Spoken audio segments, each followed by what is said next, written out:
ചിലരൊക്കെ പറയാറുണ്ട്, ഞാൻ ഇൽമിൻ്റെ മജ്‌ലിസിൽ പോയി ഇരുന്നിട്ട് വലിയ കാര്യമൊന്നുമില്ല, വീണ്ടും വീണ്ടും എൻ്റെ ജീവിതത്തിൽ അങ്ങനെ തെറ്റുകൾ സംഭവിക്കുന്നുണ്ട്. അവരോട് ഇബ്നു അത്വാഇല്ലാഹി സിക്കന്ദരി റളിയല്ലാഹു തആല അൻഹു താജുൽ അറൂസ് അൽ ഹാവി ലി തഹദീബിൻ നുഫൂസ് എന്ന ഗ്രന്ഥത്തിൽ പറയുന്നതായി കാണാം, നീ എപ്പോഴും ഹിക്മത്ത് ലഭിക്കുന്ന നല്ലവരാകുന്ന മശായിഖുമാരുടെ മുന്നിൽ, അസാതിദത്തിൻ്റെ മുന്നിൽ അവരുടെ മജ്‌ലിസുകൾ നീ നിത്യമായി അവലംബിക്കണം.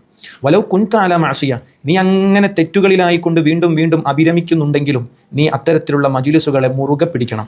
നീ പറയരുത് ഫലാ തഖുൽ മൽ ഫായിദതു ഫി ഹുദൂരിൽ മജ്‌ലിസ് വഅന ആസി വലാ അഖ്ദിർ അലാ തർക്കിൽ മാസിയ, തെറ്റൊന്നും ഒഴിവാക്കാൻ എനിക്ക് കഴിയുന്നില്ല, ഞാൻ വീണ്ടും വീണ്ടും തെറ്റ് ചെയ്യുന്നു, പിന്നെ എന്ത് ഫായിദയാണ് ഇത്തരത്തിലുള്ള ദിക്റുകളിൽ മജ്‌ലിസുകളിൽ പങ്കെടുക്കുന്നത് കൊണ്ട് ഉള്ളത് എന്നൊന്നും നീ ചോദിക്കരുത്. ബൽ അലർ റാമി അൻ യർമിയ ഫഇൻ ലം യഖുദിൽ യൗമ യഖുദ് ഗദാ, ഇന്നു നന്നായില്ലെങ്കിലും നാളെ ഒരുപക്ഷേ ആ ഉപദേശങ്ങൾ നിന്നിൽ ഫലം ചെയ്തേക്കാം. ഇന്ന് നിനക്ക് ഉപദേശത്തെ സിദ്ധിക്കാനും ജീവിതത്തിൽ ചെറിയ മാറ്റങ്ങൾ കൊണ്ടുവരാനും സാധിച്ചില്ലെങ്കിലും നാളെ ചിലപ്പോൾ ആ മജ്‌ലിസുകൾ കാരണമായി നിന്നിൽ വലിയ മാറ്റം സംഭവിച്ചേക്കാം.